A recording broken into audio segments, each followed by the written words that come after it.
Abram suas Bíblias em 2 Crônicas, Antigo Testamento, capítulo 18.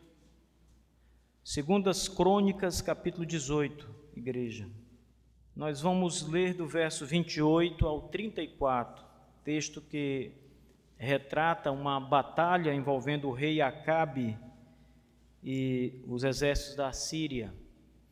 2 Crônicas, capítulo 18, do verso 28 ao 34.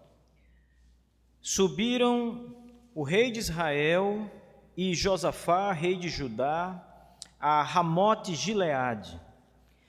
Disse o rei de Israel a Josafá: eu me disfarçarei e entrarei na peleja. Tu, porém, traja as tuas vestes. Disfarçou-se, pois, o rei de Israel e entraram na peleja. Ora, o rei da Síria dera ordem aos capitães dos seus carros, dizendo: não pelejareis nem contra pequeno nem contra grande, mas somente contra o rei de Israel. Vendo os capitães dos carros a Josafá, disseram: este é o rei de Israel. Portanto, a ele se dirigiram para o atacar. Josafá, porém, gritou, e o Senhor o socorreu. Deus os desviou dele. Vendo os capitães dos carros que não era o rei de Israel, deixaram de o perseguir. Então, um homem entesou o arco e, atirando ao acaso, feriu o rei de Israel por entre as juntas da sua armadura. Então disse este ao seu cocheiro: vira e leva-me para fora do combate, porque estou gravemente ferido.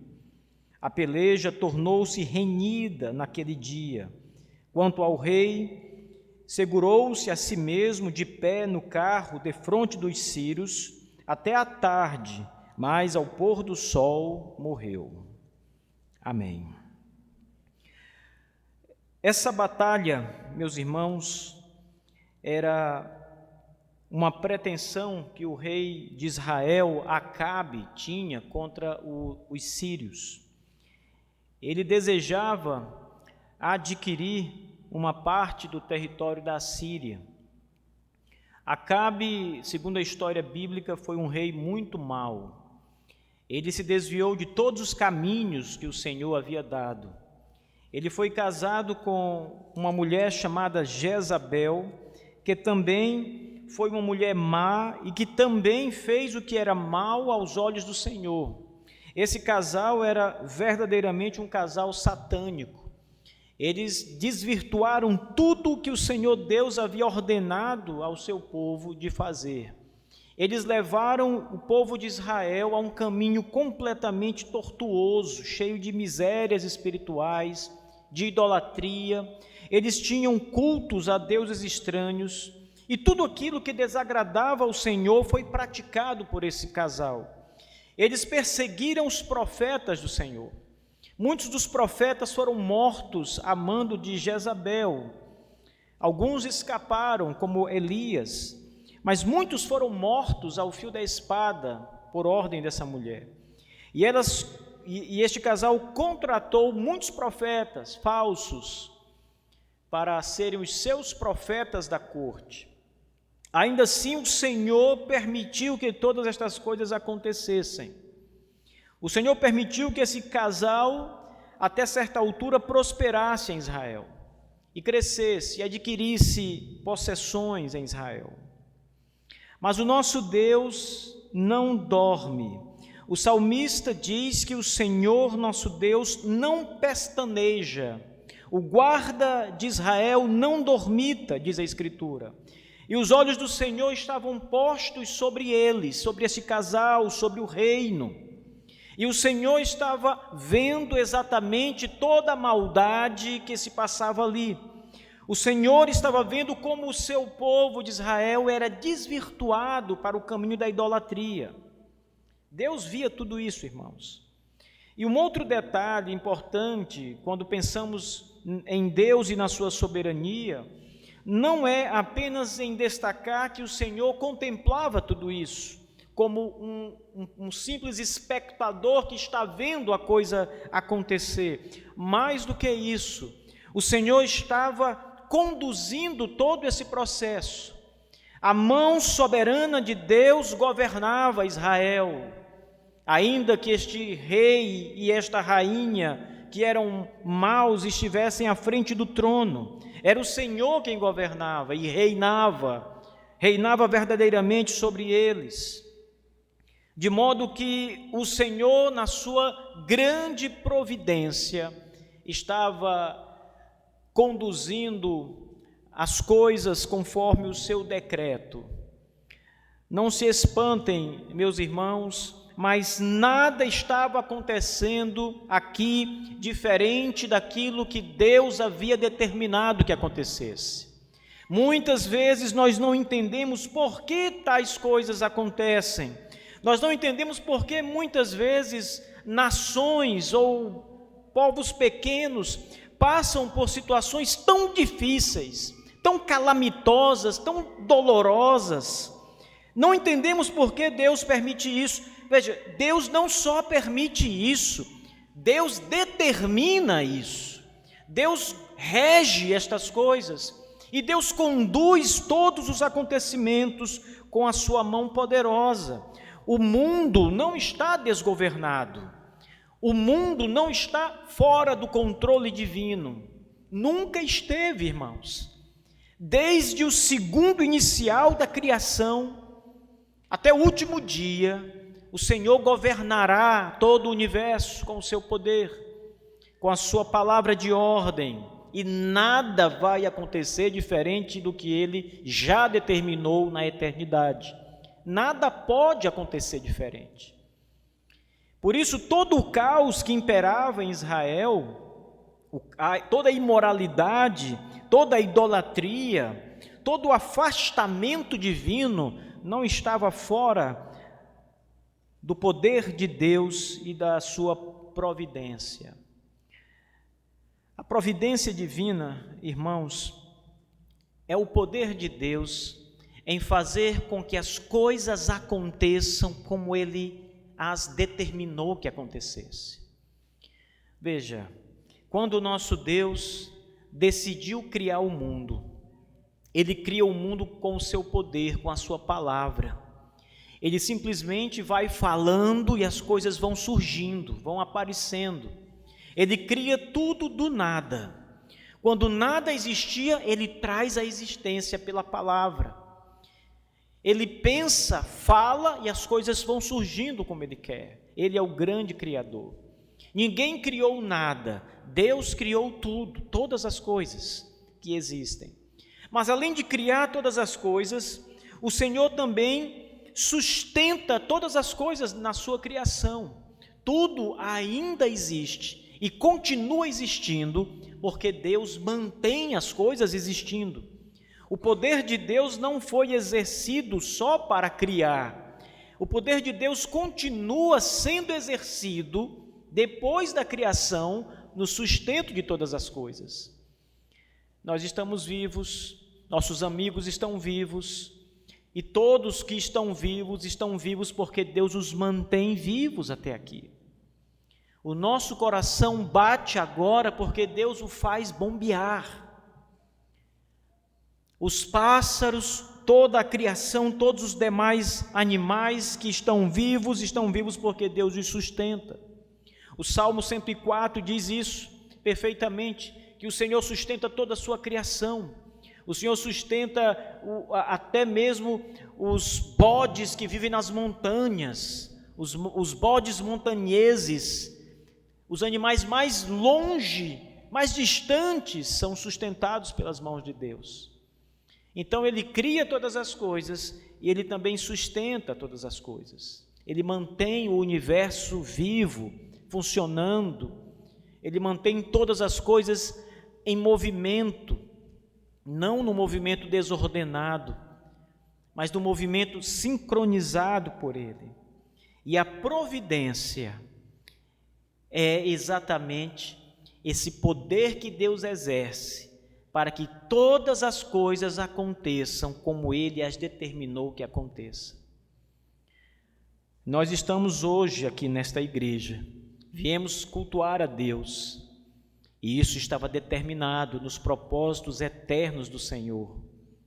E se nós chegamos até aqui, é porque a providência divina nos trouxe até aqui. Ela nos moveu até aqui. A providência é esse poder de Deus grandioso, irmãos, em fazer que aconteça tudo o que Ele quer que aconteça, sem violentar em nada a vontade da criatura humana. Pensem em algumas coisas para vocês entenderem. Primeiro, em relação à criação de um modo geral.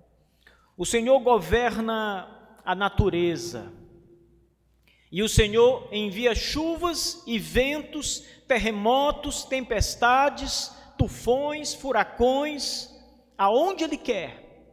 Em alguns lugares, outros não, porque Ele governa. Quando Ele está no barco com seus discípulos, e o mar da Galileia está agitado pelo vento, e os seus discípulos estão com medo de perecer, eles acordam Jesus e o Senhor acalma o mar da Galileia. O Senhor acalma o vento impetuoso com uma palavra. Ele governa o vento faz o que Deus quer. Ele também governa os animais. Quando Noé fez a arca sob a ordem de Deus, o Senhor fez com que um par de animais entrasse na arca. Noé não foi recolhendo os animais na floresta. Ele não saiu conduzindo os animais em direção à arca. Deus levou os animais até a arca, de par em par. Deus falou aos ouvidos dos animais, e eles obedeceram à voz do Senhor, e foram e subiram na rampa da arca. O Senhor enviou enxames de moscas para o Egito, enxames de piolhos para o Egito, enxames de gafanhotos para o Egito. Todos obedeceram às ordens de Deus. Quando o Senhor desejava punir as nações no mundo antigo, uma das maiores maneiras de punir os povos era trazendo mortandade. E o Senhor enviava, por exemplo, gafanhotos para comer as colheitas. E eles comiam tudo que havia sido plantado.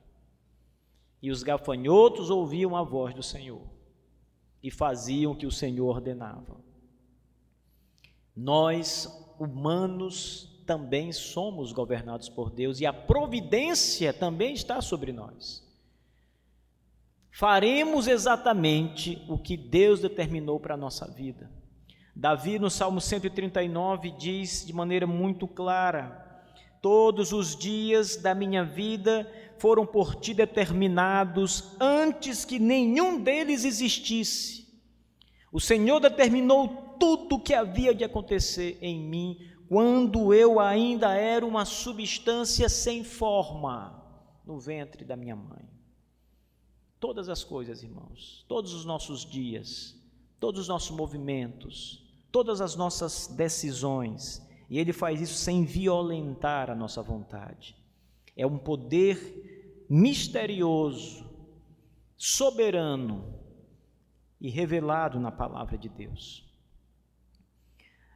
Essa história de Crônicas fala sobre a providência de Deus, a grande providência de Deus. Eu gostaria de tratar com vocês essa noite sobre isso, mais uma vez. Este rei de Israel, Acabe, o nome dele não é mencionado logo no início, o texto diz apenas o rei de Israel. O texto não fala o nome Acabe a princípio, fala apenas: subiram o rei de Israel e Josafá, que era rei de Judá. O reino de Israel estava aqui nessa altura dividido entre o reino do norte e o reino do sul. O reino do norte era o reino de Israel, que era governado aqui por Acabe, e o reino de Judá era governado por Josafá. Os reinos estavam divididos, haviam 2 reis sobre o povo de Deus, a nação de Israel como um todo.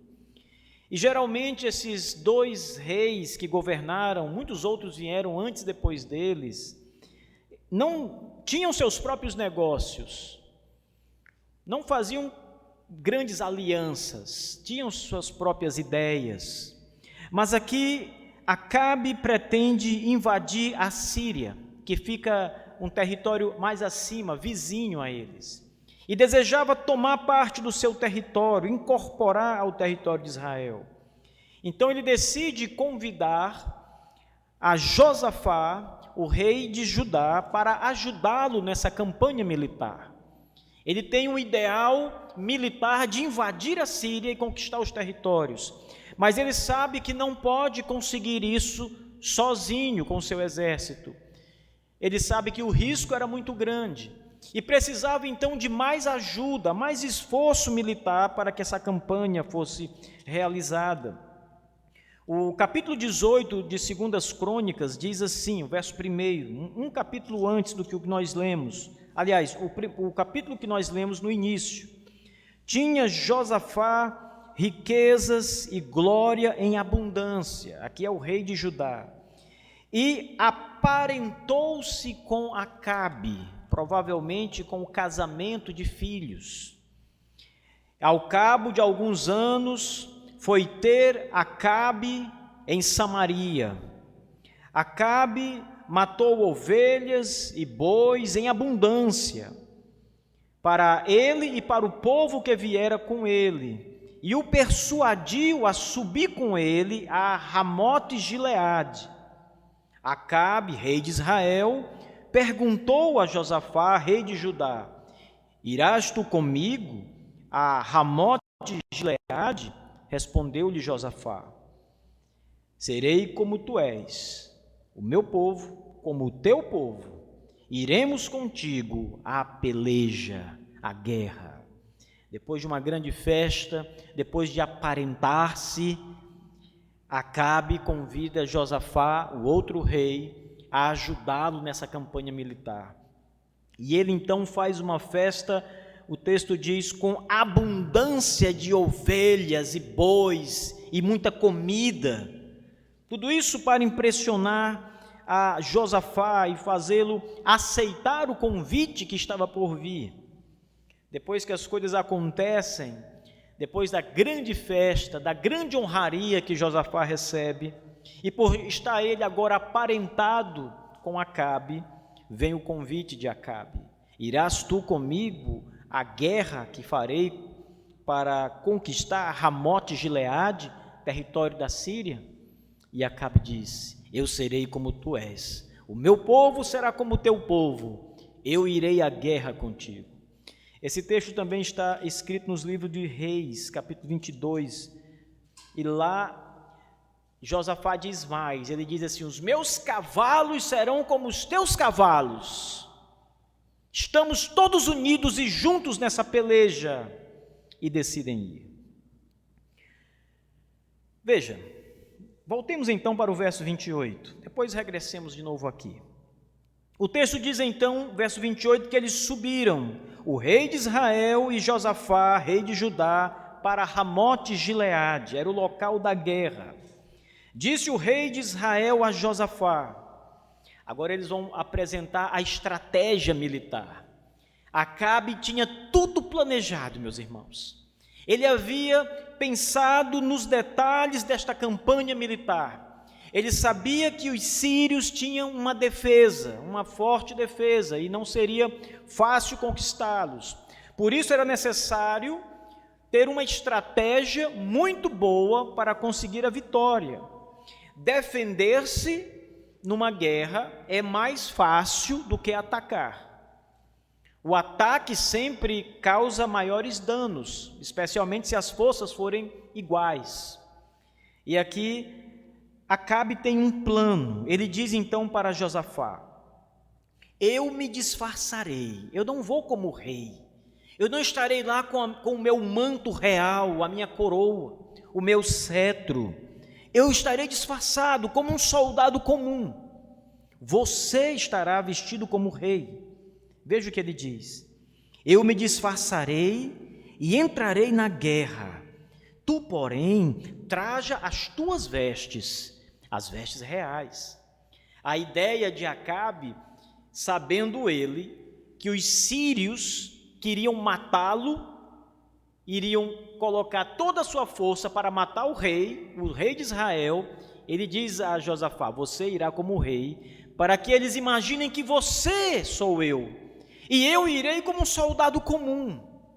Tudo traçado, tudo planejado. Tu, porém, traje as tuas vestes. Disfarçou-se, pois, o rei de Israel, e entraram na guerra. Verso 30. O rei da Síria deu ordens aos seus capitães dos seus carros, dizendo: não pelejareis nem contra pequeno, nem contra grande, mas somente contra o rei de Israel. O alvo do rei da Síria era matar o cabeça de Israel, Acabe. Ele precisava matar o rei, porque se ele conseguisse matar Acabe, ele matava o coração de Israel. Todo o exército estaria desfeito. E ele não sabia que havia uma ligação entre Israel e o Judá, e o rei Josafá, o reino de Judá. Portanto, os capitães recebem ordens, os capitães do exército da Síria, de concentrar toda a sua força, todo o seu poder militar para matar o rei Acabe. Mas Acabe está disfarçado. Eles esperavam ver o rei com os seus trajes, como todos os reis iam para a guerra, com a coroa, num carro forte, preparado, com cavalos, muitos soldados protegendo, mas Acabe não foi assim. Ele foi como um soldado raso, um soldado comum. Vestiu-se com sua armadura comum de soldado, para não ser reconhecido. No meio daquela multidão de soldados, era impossível reconhecer Acabe com o seu elmo, com as suas roupas de soldado. Facilmente seria confundido com qualquer outro soldado. Mas Josafá seria rapidamente percebido, porque eles imaginariam que ele era o rei de Israel. Verso 30. O rei da Síria ordenou que não pelejassem nem contra pequenos nem grandes, mas somente contra o rei de Israel. Vendo os capitães dos carros a Josafá, disseram: este é o rei de Israel. Veja, a ele se dirigiram para o atacar. Josafá, porém, gritou, e o Senhor o socorreu. Deus os desviou dele. Começou aqui a aparecer a mão invisível do Senhor na história. Toda a força militar estava concentrada para abater o rei de Israel. Assim como Acabe tinha uma estratégia militar e fez uma parceria, uma coalizão com o rei de Judá, o rei da Síria também tinha uma estratégia militar.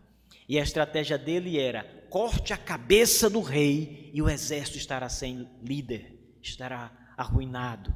Vamos matar e concentrar toda a força no rei de Israel. Mas eles olham para Josafá e imaginam que aquele é o rei de Israel. E o perseguem violentamente, verso 31. E o Senhor, o Deus Todo-Poderoso, livra Josafá. Como Deus faz isso, irmãos? Qual foi o grande milagre que aconteceu ali para que a mão invisível de Deus livrasse Josafá dos atiradores do exército sírio, dos capitães, de toda a força militar do exército sírio? Deus os desviou dele, diz o texto. O Senhor, de alguma forma, fez com que os seus caminhos se desviassem. O verso 32 diz ainda: vendo os capitães dos carros que não era o rei de Israel, deixaram de o perseguir. A segunda parte da mão invisível de Deus foi abrir os olhos dos capitães da Síria, para que eles enxergassem que aquele não era o rei Acabe, mas Josafá, e esse não era o alvo. Por isso, eles deixaram de perseguir.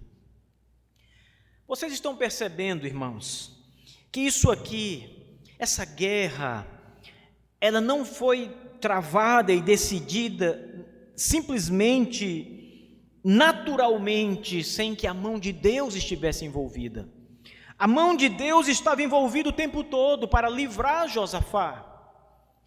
Se vocês olharem um pouco antes a vida de Josafá, este rei, a Escritura diz que ele foi um bom rei, que ele temeu o Senhor, que ele fez o que era certo, o que era correto em Judá. O único erro de Josafá foi se aliar a Acabe, diz Deus. Mas antes disso, ele foi um rei que fez as coisas como Deus esperava. E o Senhor o livra das mãos do exército sírio. Ele poderia ter sido morto por engano. Os sírios poderiam não ter entendido que aquele era Josafá e teriam matado achando que ele era o rei de Israel. Mas o Senhor, o texto diz claramente, o Senhor o socorreu. Não foi meramente falta de visão, não foi meramente porque os homens perceberam que não era o rei, mas o Senhor interviu. A mão invisível do nosso Deus na história aparece para livrar Josafá das mãos do exército sírio. Segundo, olhe para o verso 33.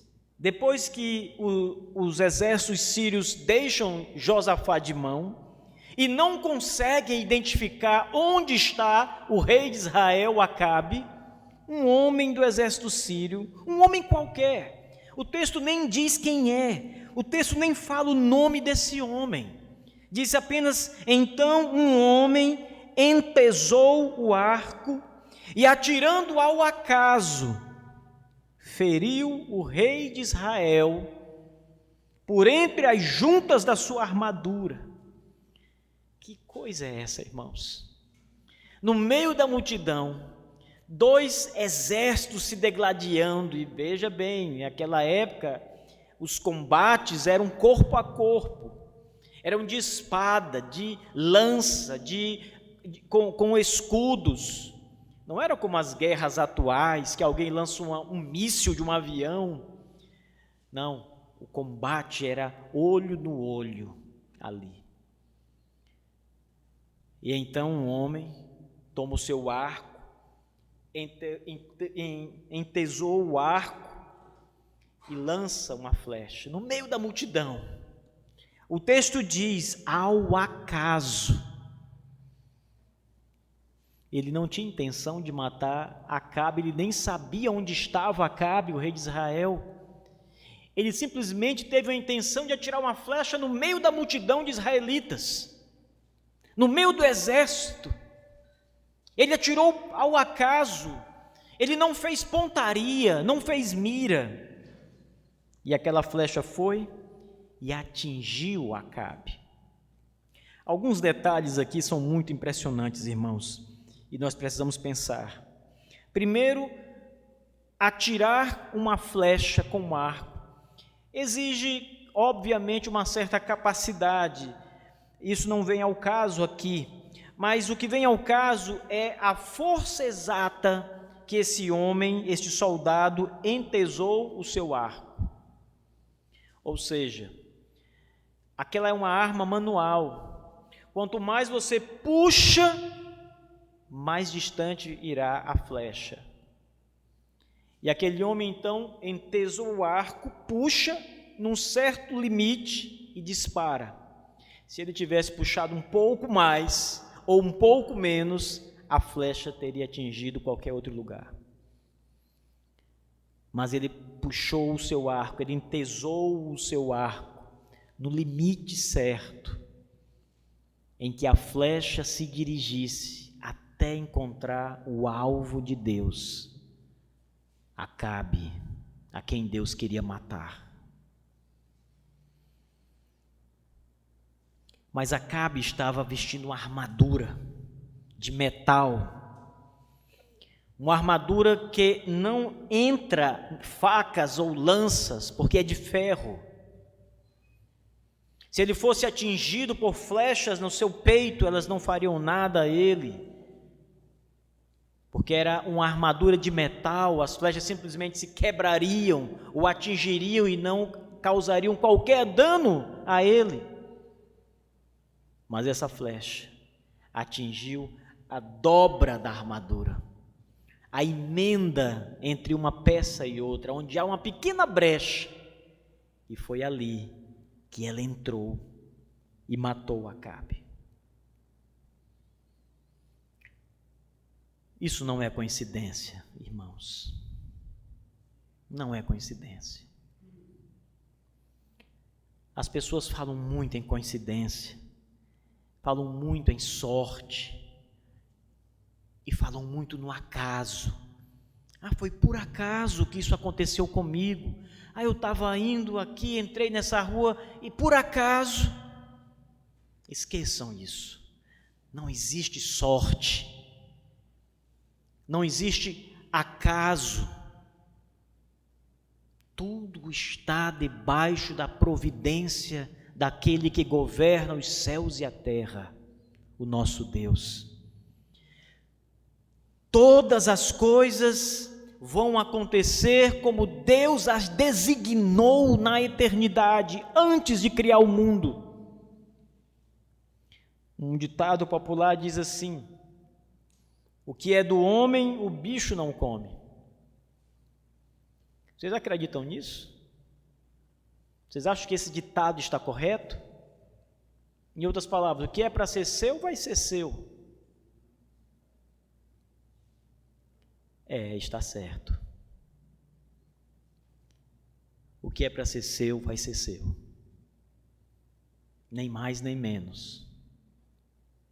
Os homens trabalham para enriquecer, ficam loucos por riquezas, dinheiro, querendo alcançar patamares cada vez mais altos, procuram a fama, procuram glória para si. Muitos alcançam isso, porque isso era deles desde o começo. Desde o começo. Não foi o esforço deles, não foi nada à parte de Deus, foi o que Deus preparou para eles. Os meios que Deus prepara também estão envolvidos nisso.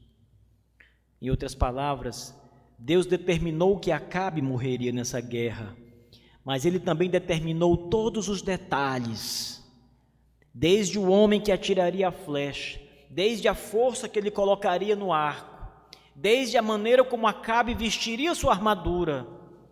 Tudo foi determinado pelo Senhor. Todos os detalhes estão na providência divina, meus irmãos. Tudo. Todas as coisas. Mas eu sei que alguns ainda assim podem pensar, olha, é uma grande coincidência.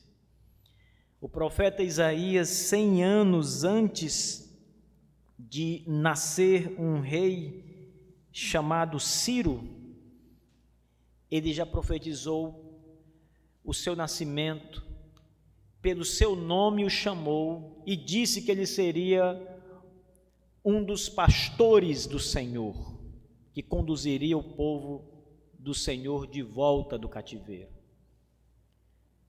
E tudo isso aconteceu conforme o profeta Isaías disse que aconteceria muito tempo antes.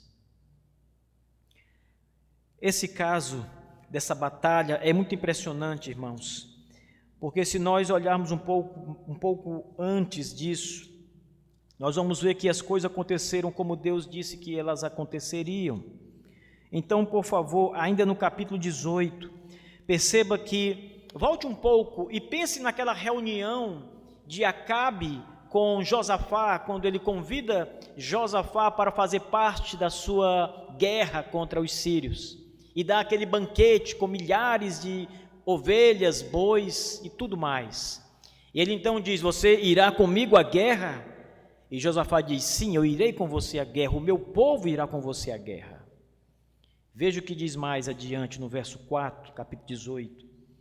Disse mais Josafá ao rei de Israel: consulta primeiro a palavra do Senhor. Então o rei de Israel juntou os profetas, 400 homens, e lhes disse: iremos à peleja contra Ramote de Gileade. ou deixarei de ir? Eles disseram: sobe, porque Deus entregará nas mãos do rei. Disse, porém, Josafá: não há aqui ainda algum profeta do Senhor para consultarmos?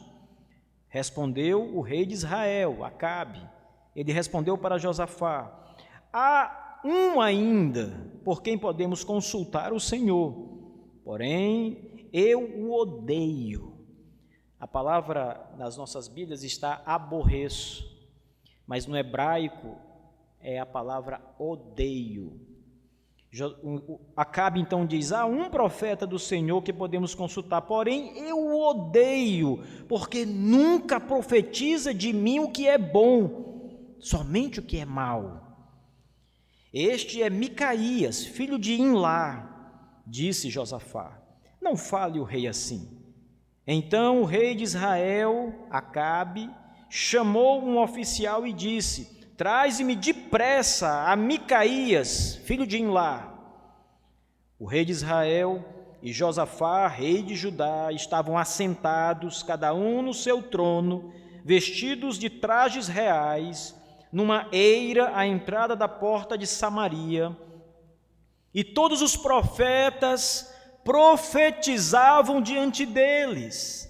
Zedequias, um dos profetas, filho de Kenaana, fez para si uns chifres de ferro e disse: assim diz o Senhor, com estes escornearás os círios, até de todos os consumir.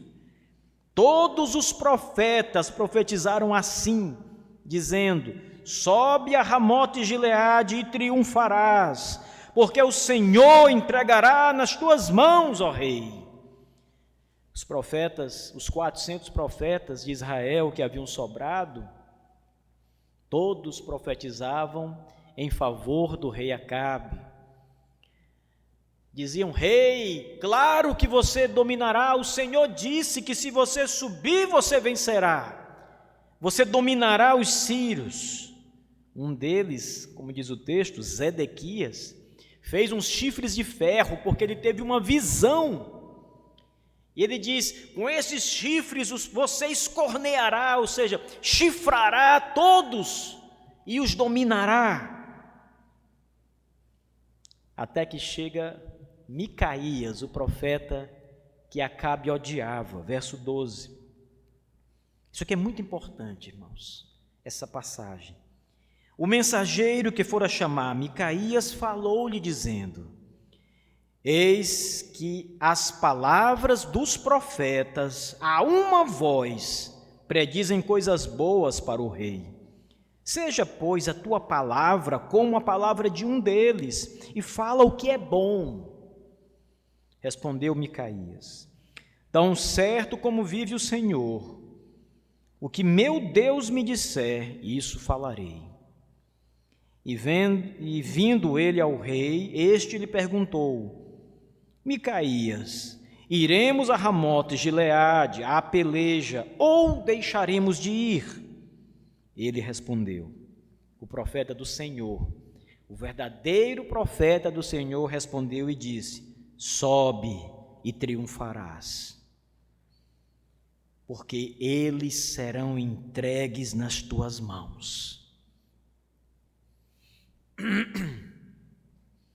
O rei lhe disse: quantas vezes já te conjurei que não me fales senão a verdade em nome do Senhor? Ele sabia que o profeta estava mentindo. O verdadeiro profeta de Deus estava falando como os falsos profetas, porque os falsos profetas falavam aquilo que o rei queria ouvir. E o mensageiro do rei disse: profeta, fale como os outros, fala o que é bom para o rei. E o profeta, quando chega diante do rei, diz: suba e você vencerá, você triunfará na batalha. Mas Acabe sabia que não era a verdade, ele nunca falava favorável. E aí então vem a palavra do profeta, a palavra do Senhor. Então disse ele: Vi todo Israel disperso pelos montes, como ovelhas que não têm pastor. E disse o Senhor: Estes não têm dono, torne cada um em paz para sua casa. O que Micaías viu? O exército sem rei, sem pastor. O exército de Israel sem liderança. E todos então voltando para suas casas, sem o rei, sem a liderança. Verso 17: Então o rei de Israel disse a Josafá: Não te disse eu que ele não profetiza a meu respeito o que é bom, mas somente o que é mau? Micaías prosseguiu, o profeta disse mais: Ouvi, pois, a palavra do Senhor. Veja o que o profeta viu. Veja o que Deus revelou para o profeta Micaías, antes que o mensageiro chegasse. Veja o que Deus revelou. Vi o Senhor assentado no seu trono, e todo o exército do céu estava à sua direita e à sua esquerda. Perguntou o Senhor: Quem enganará Acabe, rei de Israel, para que suba e caia em Ramote Gileade? Um dizia desta maneira e outro de outra. Então saiu um espírito e se apresentou diante do Senhor e disse: Eu o enganarei.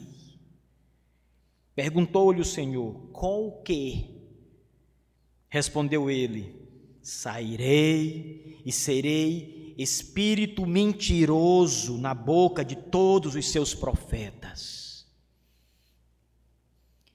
Aqueles 400 profetas, irmãos, não estavam inventando uma revelação quando diziam: Acabe, vai e triunfará, suba e você será vitorioso. Eles receberam uma revelação de um espírito mentiroso, diz o texto. Um demônio falou mentiras na cabeça dos profetas, como se fosse Deus. Mentiu para os profetas como se fosse Deus. E o profeta de Deus está dizendo que viu esse acontecimento, o Senhor o revelou. O profeta viu a reunião celestial, viu o Senhor assentado no seu trono, e todo o exército dos céus à sua direita e à sua esquerda. E o propósito do Senhor era: quem enganará Acabe, para que ele caia e morra em Ramote Gileade? E um espírito mentiroso se apresenta e diz: Eu falarei mentiras aos seus profetas.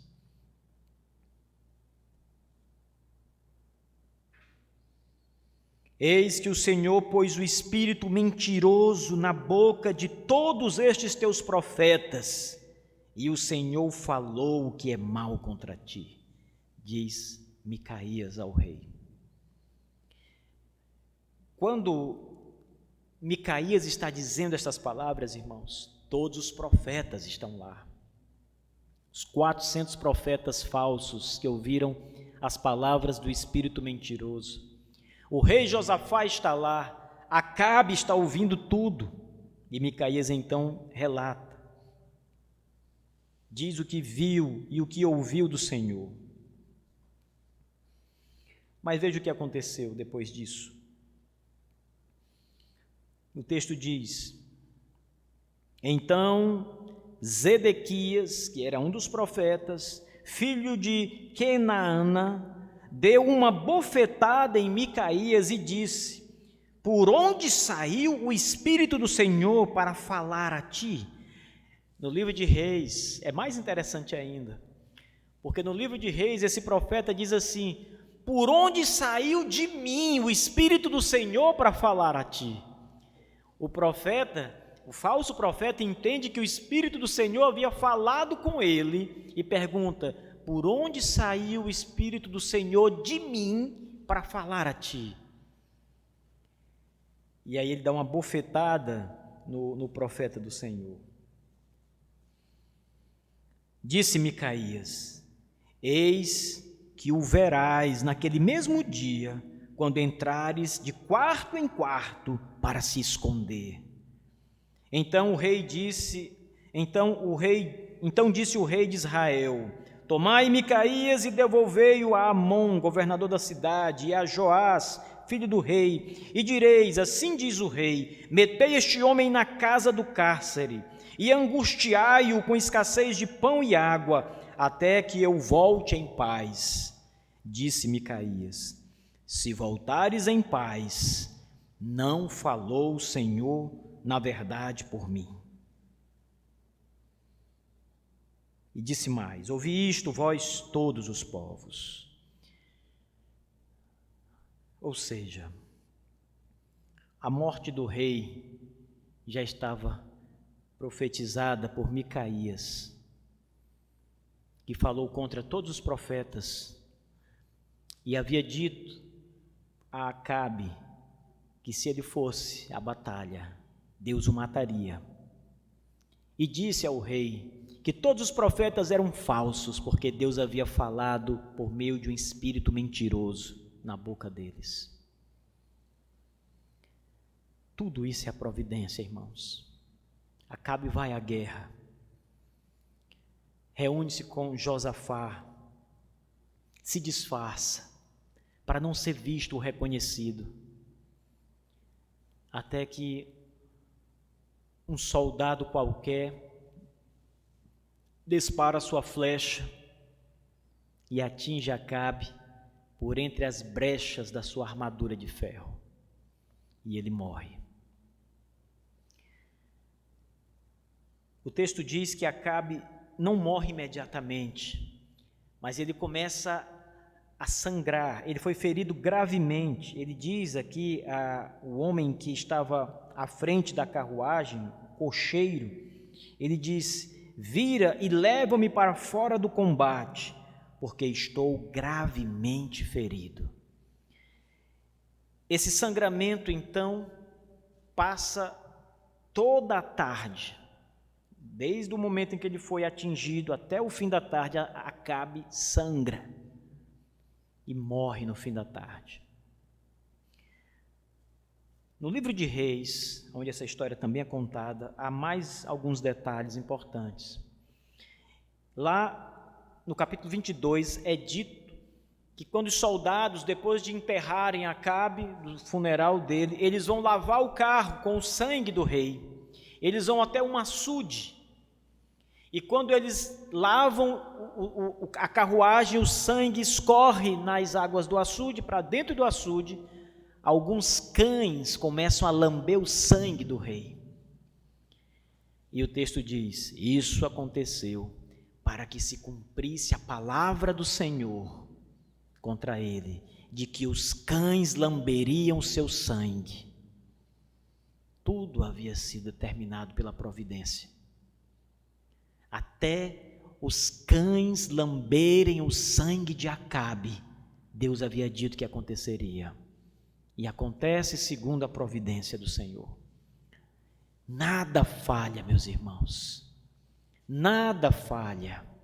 Esse mundo que nós vivemos é um mundo governado pelo soberano, pelo Deus Todo-Poderoso, por aquele que é o verdadeiro Rei dos céus e da terra, aquele que tem o cetro universal do poder, aquele cuja palavra não pode ser esvaziada, não pode ser retida, aquele cujo poder é infinito.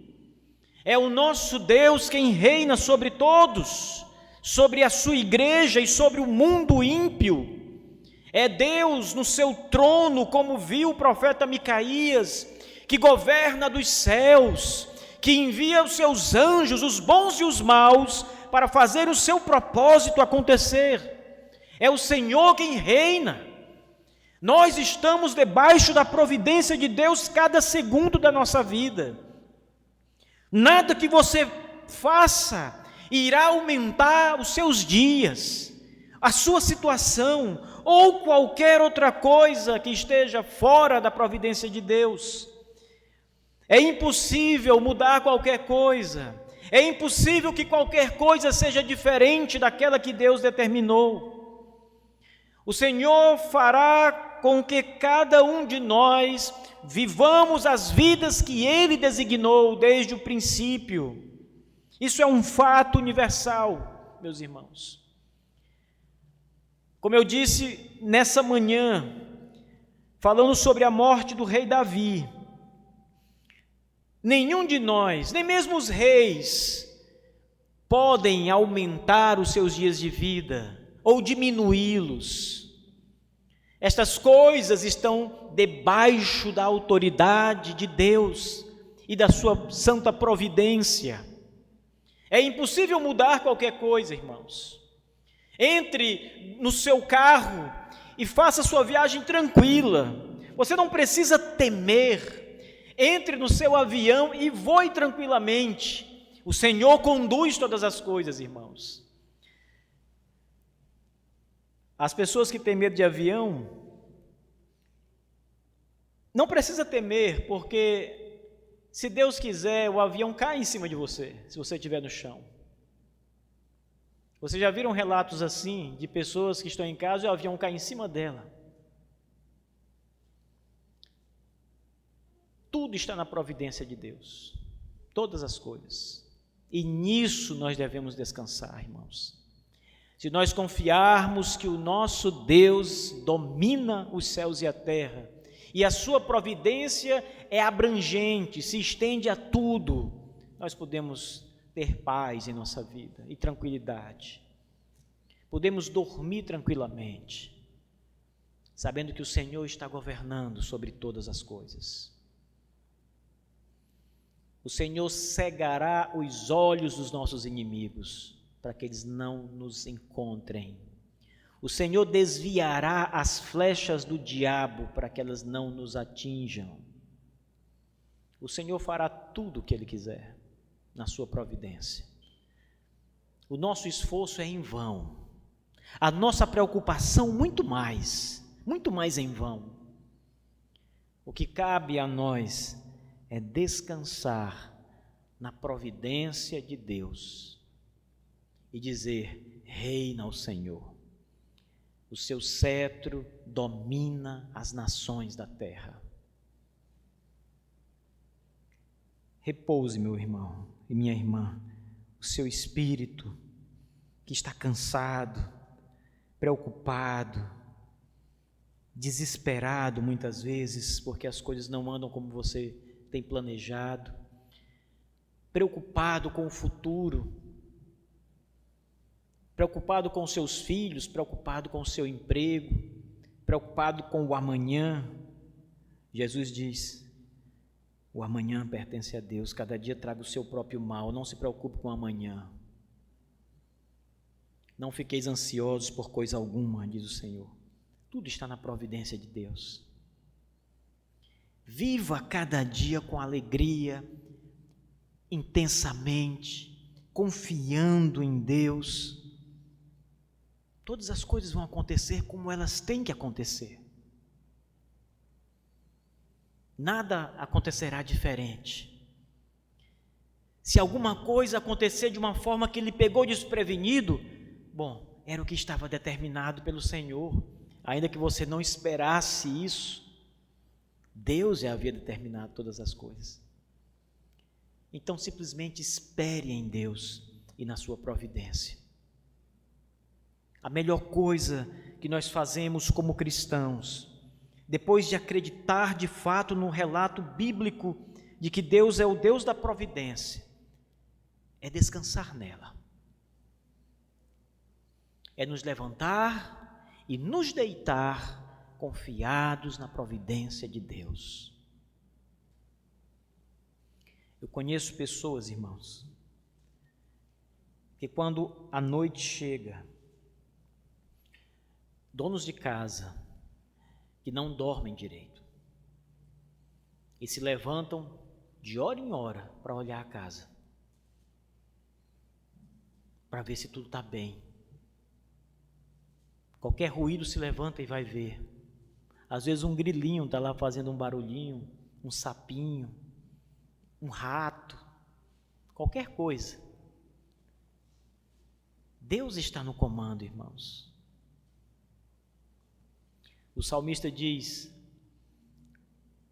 1000 estarão à tua direita, te perseguindo, 10.000 à tua esquerda, e tu não serás atingido. Só seremos atingidos quando o Senhor quiser. E quando isso for da vontade de Deus, não há o que fazer. Nada que podemos fazer. Que Deus abençoe, meus irmãos. Que o Senhor nos dê alegria com estas verdades. Vamos ficar de pé, igreja.